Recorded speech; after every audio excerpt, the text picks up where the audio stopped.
I am Jimmy Kimmel with an important message from Bud Light, the official beer of the NFL. The NFL Draft is a week from tonight, and the Bud Light Best Round Ever contest gives you a chance to win $10 million. Here with more information, our newest spokesmodel, Heather.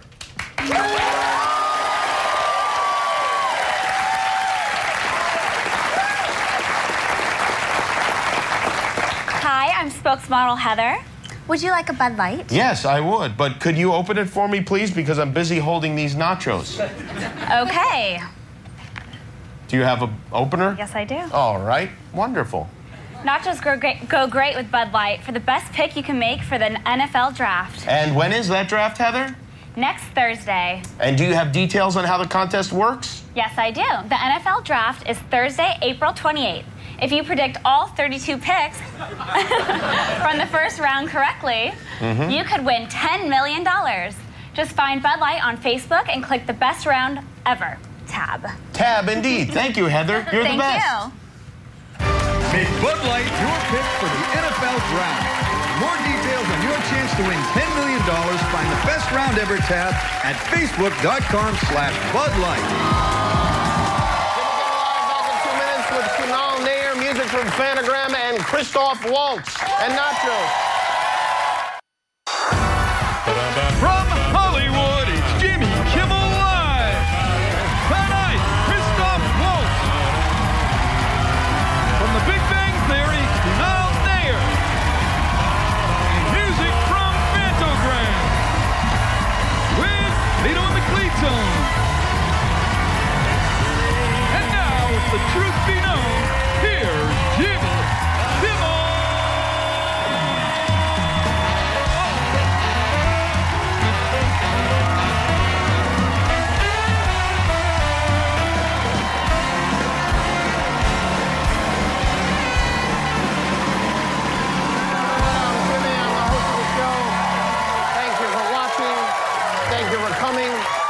I know we have a number of visitors in our studio audience tonight that are here for Easter weekend. Easter is on it's on Sunday this year, and on Sunday, children all over the world will grab their little baskets and search for eggs filled with tiny Lady Gagas and be disappointed. The tradition of hiding eggs on Easter goes all the way back to Jesus, when Jesus told his disciples, "I'm going to be gone for a few days. When I come back, I better not find any eggs laying around. I'm going to pick every one of them up." And they did. In celebration of Easter tonight, our parking lot security guard, Guillermo, is dressed as a marshmallow peep. Give him a break, Guillermo. Normally, he's just a marshmallow security guard.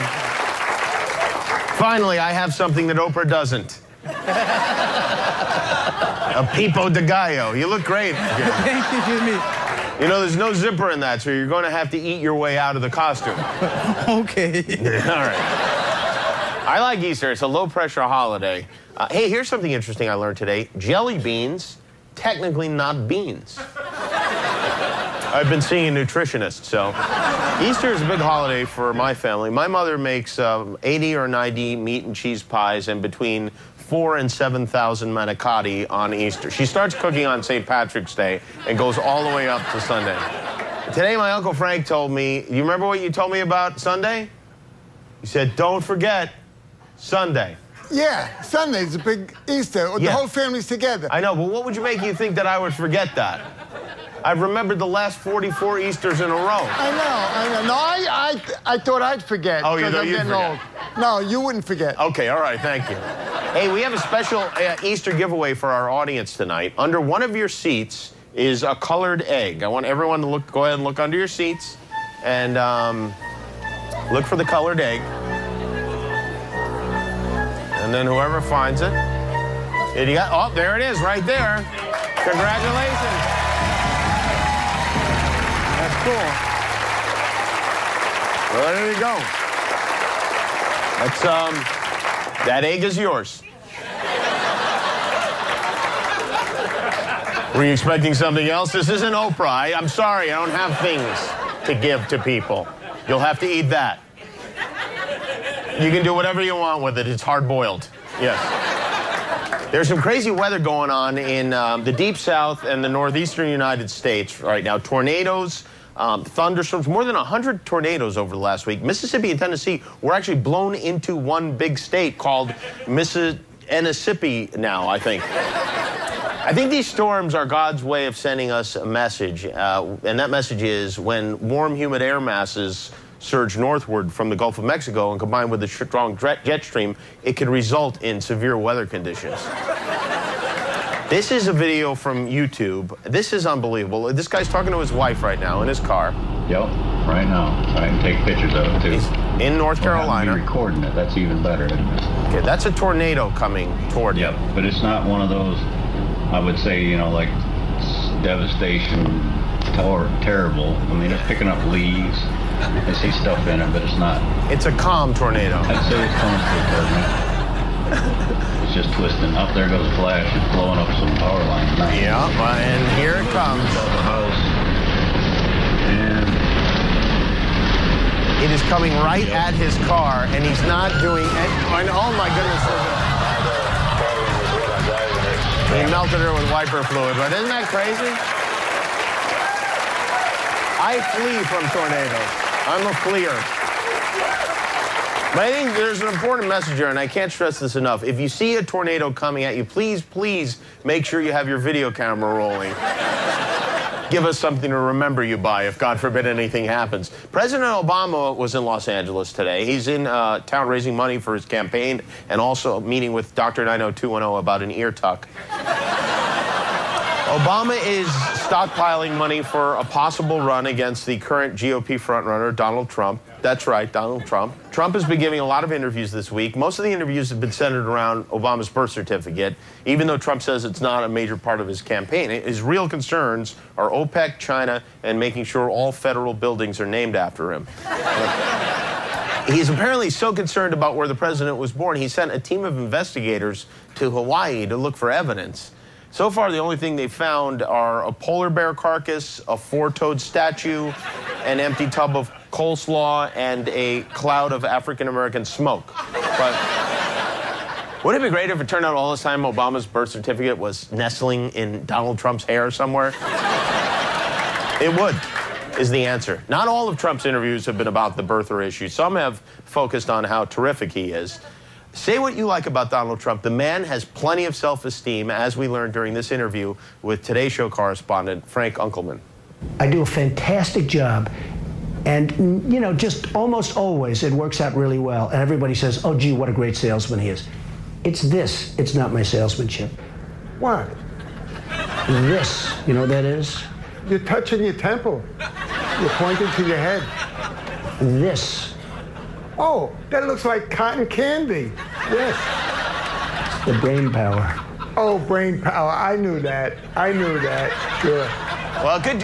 You got very close, Uncle Frank. Very close. Speaking of embarrassing presidents, a video of Russian President Dmitry Medvedev hit the internet a few days ago. Now, this is that's him. The arrow's pointing at him in the blue suit dancing, just like Carlton from The Fresh Prince of Bel-Air. He said the video was made about a year ago during a meeting with some college friends. He's either dancing or suffering side effects from Chernobyl, I'm not sure. Presidents shouldn't dance. No one should dance, really, let's be honest. Singing, on the other hand, tonight on American Idol, they're down to 6 contestants, and things are really starting to get exciting. Even some air traffic controllers are staying awake to see what happens for them. Stefano tonight is Stegano. He's been banished to the island of misfit karaoke singers. American Idol Season 7 winner David Cook performed on the show tonight. You remember David Cook? It seems like the only jobs the American Idol winners get is coming back to perform on American Idol. But Katy Perry sang tonight on the show with Kanye West. She was supposed to sing I Kissed a Girl, which is her first hit, but the producers couldn't get a Hannibal Lecter mask on Steven Tyler in time, so... Last night, Steven Tyler, I'm not sure if he's aware he's on television. He used the F word at least once, possibly twice, and the show's live, so they had to drop the audio out. They tried to wash his mouth out with soap, but there's not enough soap in all of Costco to fill it.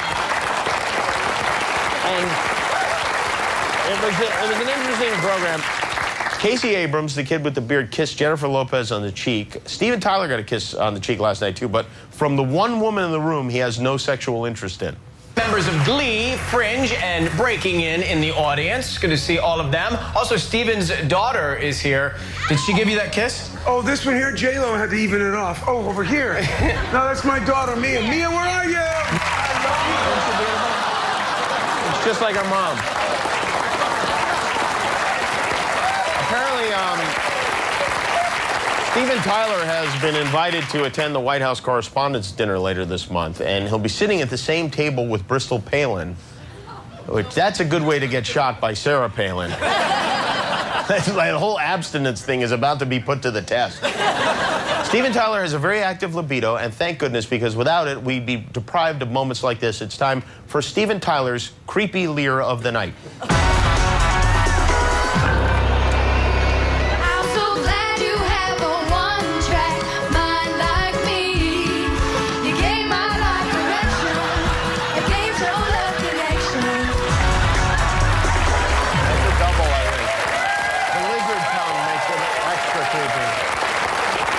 Tomorrow is Earth Day, in case you didn't know. Yesterday was the one-year anniversary of the oil spill in the Gulf of Mexico. You don't hear much about the oil spill nowadays, but the effects of it are still being felt. CBS News in San Francisco interviewed a commercial fisherwoman from Louisiana this morning, and in doing so, provided us with our unintentional joke of the day.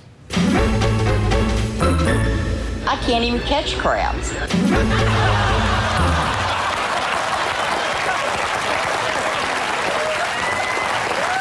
Tell you what, back in 78, Puerto Vallarta, get them like crazy.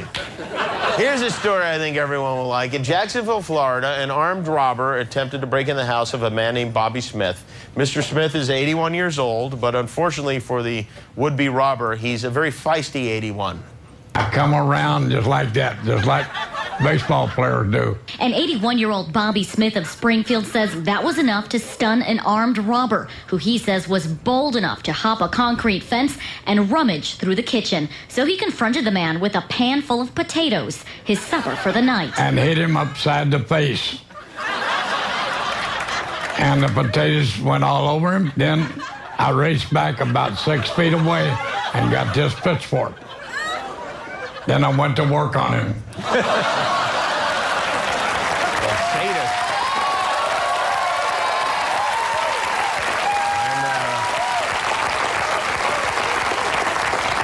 And then I cooked him. And now he's in my belly. There's some good movies opening this weekend. One of them is Water for Elephants, featuring one of our guests tonight, Christoph Waltz. And the other big one, a very different type of film, is Medea's Big Happy Family. It wouldn't be Easter without Medea, but this particular Medea movie goes in a decidedly different direction than the other ones. This one has a very different tone. Medea had the perfect family.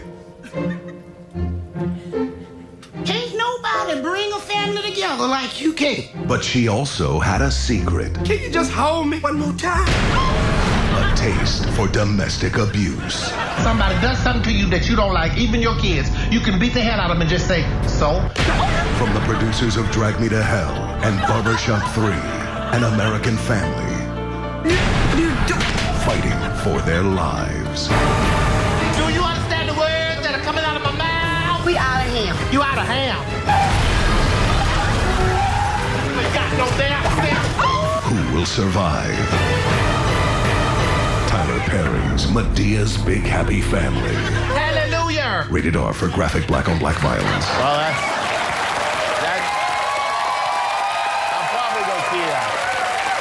And one more thing, it's Thursday night. It's time for a weekly tribute to the FCC where we bleep and blur things, whether they need it or not. It is this week in Unnecessary Censorship. The president's proposal calls for some increases and also big cuts. Plus, Jane at the Tower of London, where queens have lost their heads. These gentlemen are Dog came first to E to explain, quote, I release my clients after they have been arrested and them up if they don't show up in court. How does it feel up there? It feels very, very comfortable. I like going up and down smoothly. I don't know if you were listening, Ralph, but Bruno doesn't just want dick. We have made the commitment over the next 2 years to over 20 million people.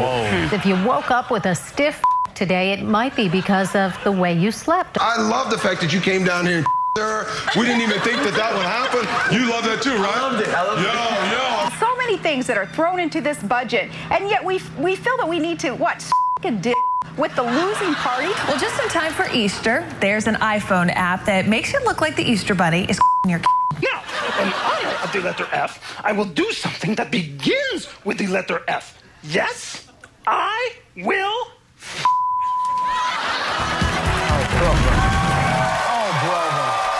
Hey, we got a good show for you tonight from The Big Bang Theory. Kunal Nayyar is here. We have music from Fanagram, and we'll be right back with Oscar winner Christoph Waltz.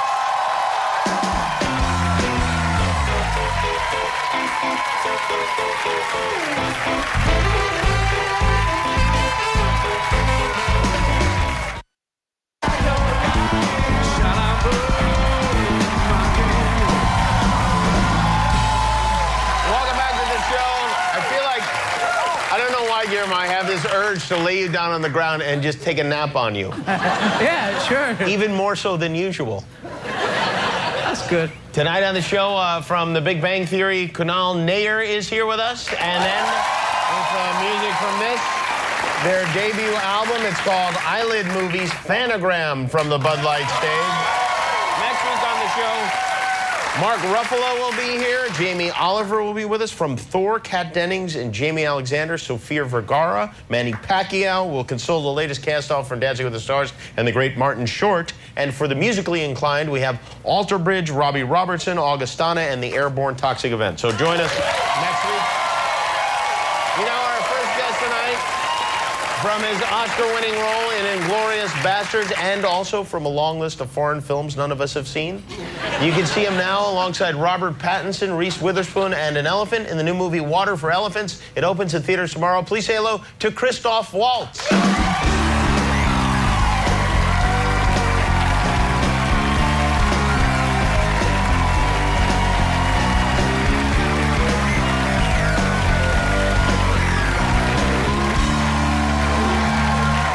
Because I'm looking at it right now, are you familiar with Marshmallow Peeps? Do you have those where you're from? With what? With those big those candies. We have a minute. I am not. Oh, well, you'll love them. They're quite delicious. Yeah, we're going to have to send you home with a basket of those. How are you? Last time you were here, you just won the Academy Award right across the street from us.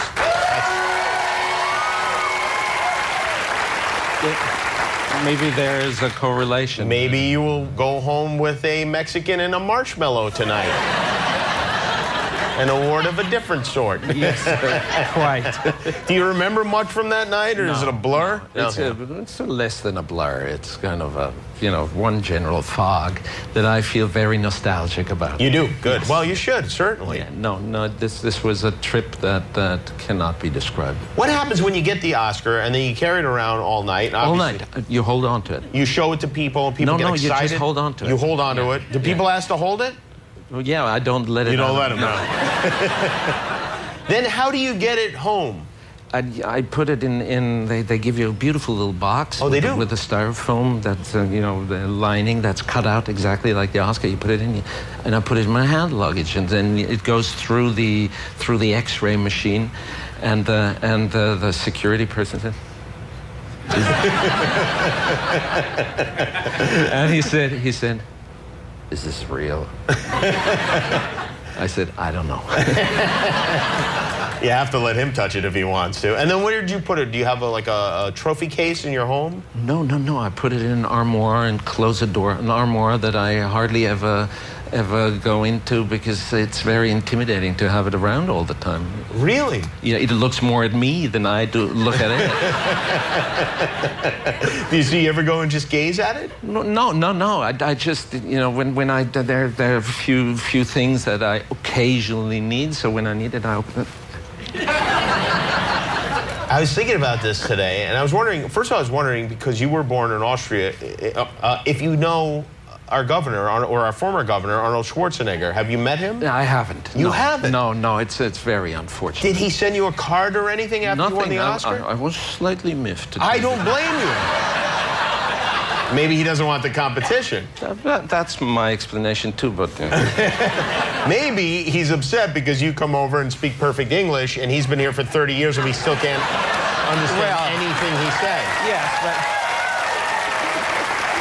That could be the case, but I'm only, you know, like a third his size, so... Yeah, well, he's shrinking. We all do as time goes on. Yeah. He'll be this big eventually, and you'll be able to do it. You'll put him in your armoire if you want to. I don't need that kind of a shot. Your pal Quentin Tarantino, I know, came over here with you. Is he hanging around backstage? Yes, yeah, he is. Yeah. Oh, yes, he's like the prime example of a hanger-arounder. A hanger-arounder? Yes. He likes to have fun. Does he take you like out and show you around LA when you're here? He certainly does. He does. You know, spots that I otherwise would never see and never even realize that they exist. As a matter of fact, I really enjoy his company, and I like going to his movie theater. You know, the new. Well, yeah, he owns a movie theater. New Beverly, and he invites people to program.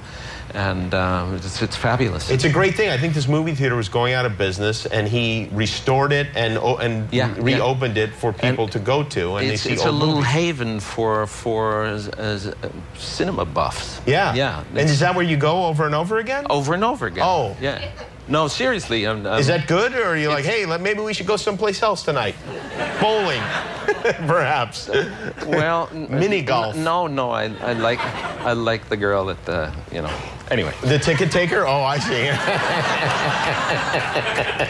I see. Well, it all makes sense now. Doesn't it? And you're enjoying yourself while you're here? I certainly do. And, you know, people always ask me, you know, don't you prefer New York? I said, no. Well, you should prefer New York. I said, why should I prefer New York? And well, if you compare the two, it's nonsense, you know. It's like comparing apples and oranges, you know, the puns intended. Yes, the Big Apple and yes. Even though our puns, Schwarzenegger would have no idea what that meant. We got to get you two together. I mean, really, this is ridiculous that he hasn't invited you over to his home. Yeah, yeah, you're right. To his movie theater or something like that. Yeah, you would think he would. You know, obviously you've been an actor for a long time. In the United States, we felt like we discovered you. That's cute. In Inglourious Bastard. Does that bother you? No, not at all. No? You know, a camera operator once said to me, "You're an overnight success after 35 years." And it's true. So you must get all sorts of offers to do all sorts of things. Fabulous stuff. Yeah? You know? Like what sort of things? Recently, they asked me to do a reality TV show. Oh, really? What sort of a show? What would it be? Sort of with singers and American Idol. Oh, you know well, that's a very popular show. Oh, is it? What did they want you to do on that show? A judge. To be a judge on American Idol? Yeah. Really? Is that strange? Or? Well, it was. I mean, that was a big deal here. We were wondering who the judges were going to be. Did you actually like meet with them? But no, we did one show. You did do a show? Yeah. Well, I wish we had videotape of that. I got one. Well, as a matter of fact, I'm being told we do. Well, let's take a look.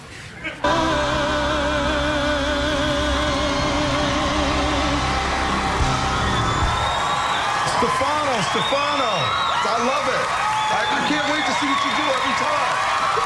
Steven, good job. Really good, man. Jennifer, what'd you think, man? I thought it was very, very good. You really had your swag going on. Are you three clinically insane? He was a train wreck. He was a disaster. Stefano. Yeah. You were terrible. You were naive, you were unlistenable, you were actually abhorrent. You failed. And therefore, you leave me no choice but to sentence you to death by firing squad. 1, 2, 1, 2, 1, 2.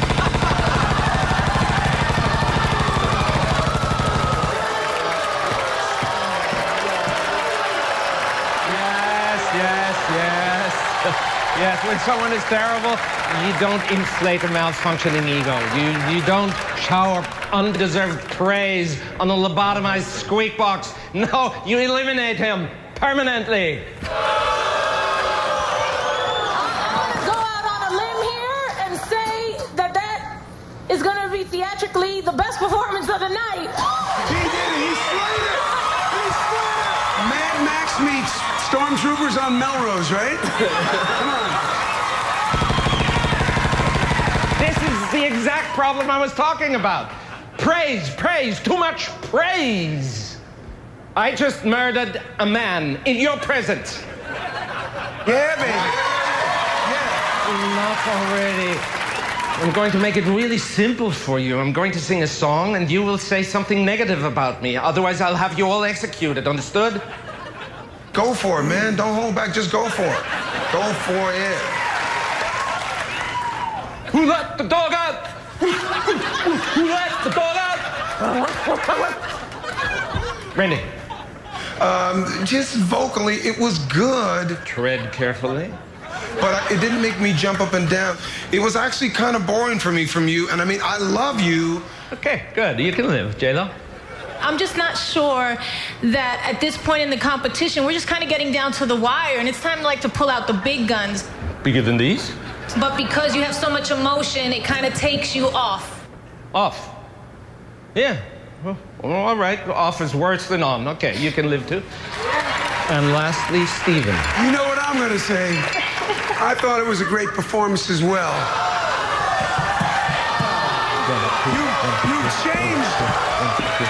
You've changed so many people's minds because you're so good and you're that kind of an artist. I got to tell you, I love you, man. Steven. Yeah.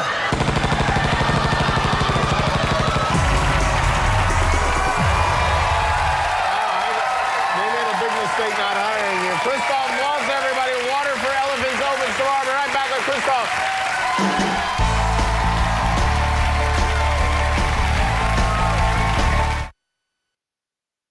Experience the earthquake impact of what I'm about to show you. Joe, the doors. Children, meet our salvation. We got ourselves a guaranteed sellout, crowd-cheering bull. Her name's Rosie. She's 53, and she's brilliant. What's that in her mouth? She ran off. They found her eating a cemetery plot. I'm going to come up with a whole new star act around you and her.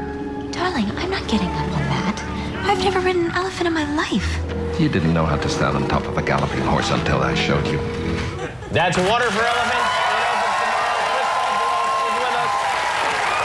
Now, Robert Pattinson was here last night, and he said he was nervous around the animals. Were you nervous around the animals? Oh, yeah, this lion was kind of intimidating. How does that work with a lion? Is it a trained lion? Well, that lion apparently was the only lion who would ferociously go at something, because they auditioned several lions and they were all too tame. They were all nice, kind of pussycat-y. They wanted a dangerous lion? Yeah, of course. There's something dangerous happening. I won't give it away. Oh, you don't want to give it away? Okay. No. And how are you protected from the lion? Bars. Okay, bars. Very strong bars. And thank God his paw was, what do you call it, a paw on a lion? Yeah. Paw sounds kind of nice. Yeah, it does sound soft. Was too big, but there was a tiger next door to the lion who had a smaller paw, and he always reached out through the bars to try to. No, he just wanted to play. Oh yeah, sure. Like a cat plays with a little bird kind of play, right? So you're okay around them? Yeah, no, it's okay, but as long as the trainers are around, the animals behave. Is the circus in Europe like the circus in the United States? Nothing like it. It's like a completely different thing. In what way? Well, first of all, we have one ring. People in Europe like to concentrate on the art. We have the 3 rings. You have one. 3 rings, and you don't care about a single one because everything is happening outside. We're very distracted. And it's loud and aggressive. Clowns here are frightening. Yes, I would agree. So you guys don't stuff as many of them as you can into a Volkswagen and make that explode? And then let them... No, not explode. Oh, do we do that now? Yeah. That's something else. I got to go back to the circus. And then have them come jumping out? No, you don't do things like that? Wow. Not really. Gentler clowns. Gentler clowns and sort of I understand you had a little bit of a love affair on the set. Tell us what's going on here. This is a scandalous photo. What, are you playing that like a tuba or something? Sounds good. Do elephants like it when you blow into their trunk? They She didn't mind. She didn't mind. Well, it's great to see you, as always. I hope you come back again. Congratulations. Again, the movie is called Water for Elephants. It opens tomorrow. Be careful with Quentin Tarantino. We're right back with Kunal Nayyar.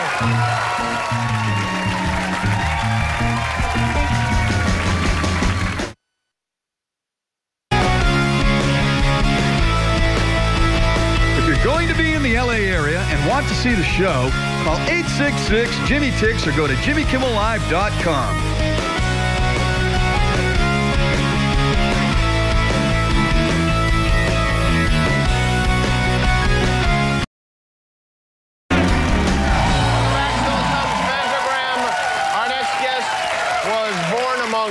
Raised among Indians and has blossomed among nerds. He is one of the stars of The Big Bang Theory. You can watch it Thursday nights on CBS. Please welcome Kunal Nayyar.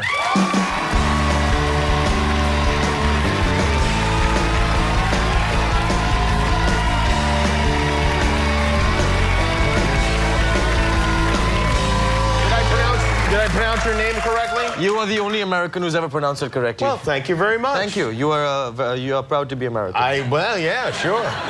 I'm also proud to be American. Where are you from originally? India, New Delhi. New Delhi? Yeah. And is that where you were born? I was born in London, but I only lived there till I was 4 years old. And then I grew up in New Delhi, India, my whole life. And New Delhi is, I guess, a small town in India. Is it a small town? Yeah, no, it's like... No, it's a big town. Yeah, it's like...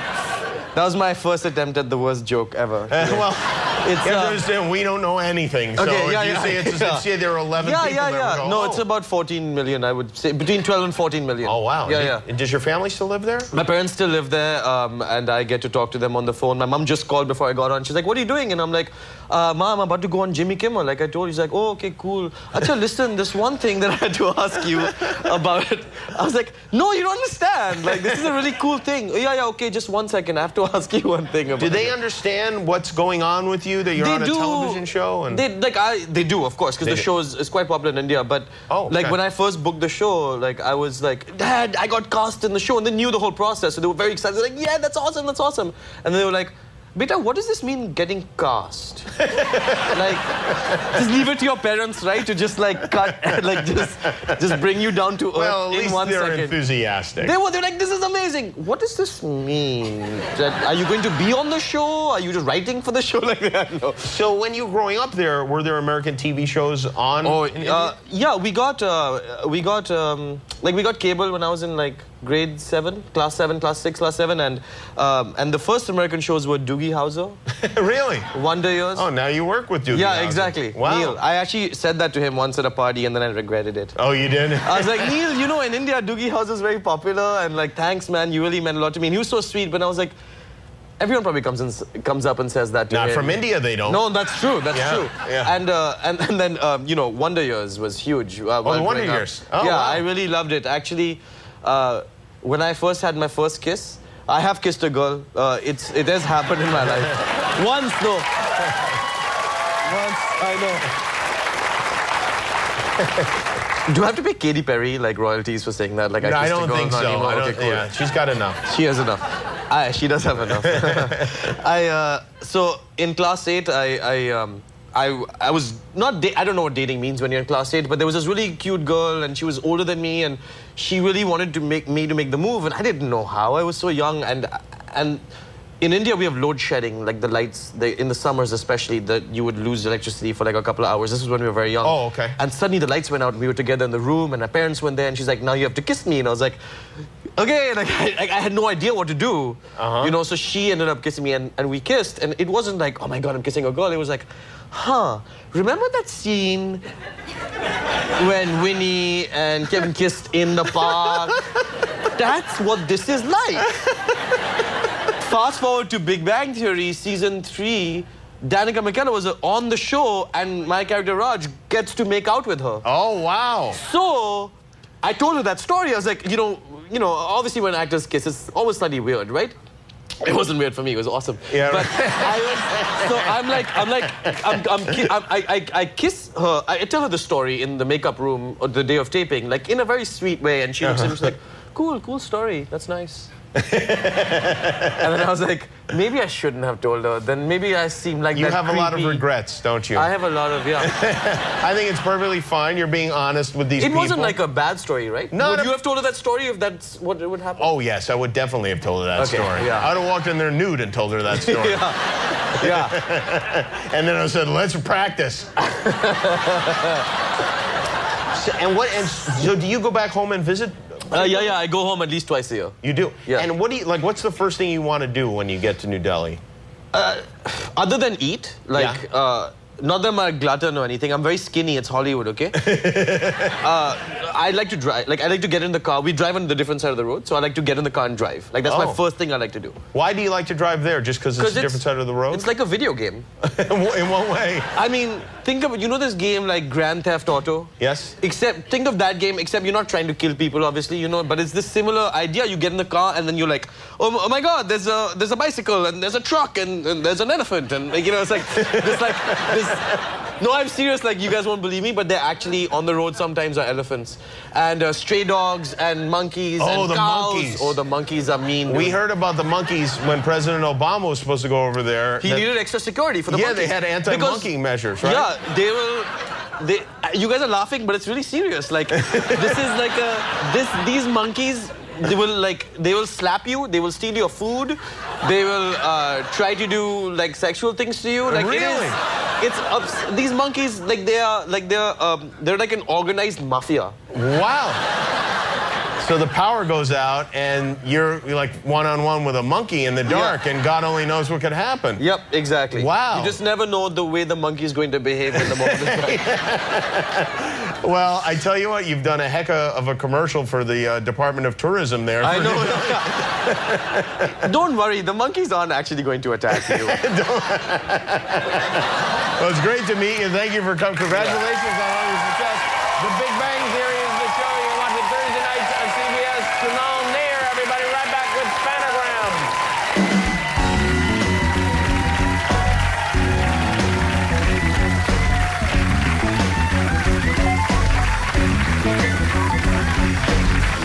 The Jimmy Kimmel Live Concert Series, sponsored by Bud Light.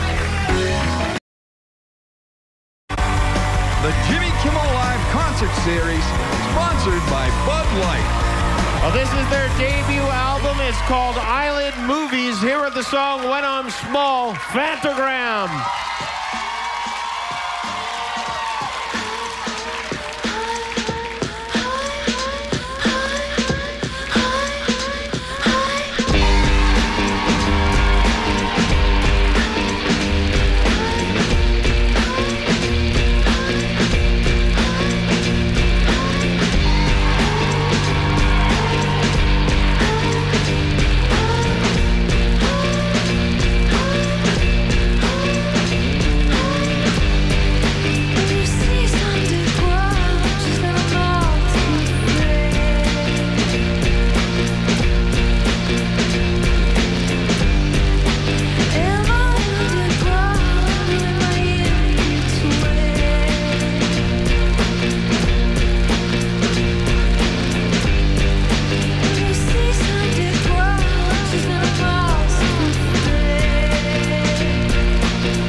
Put your hands on the button now.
Thanks to Christoph Waltz, Kunal Nayyar. I want to apologize to Matt Damon. Eyelid Movies, that is their new album. It's out now. Playing us off the air with the song As Far As I Can See. You can see the full performance at JimmyKimmelLive.com. Once again, Fanagram. Good night.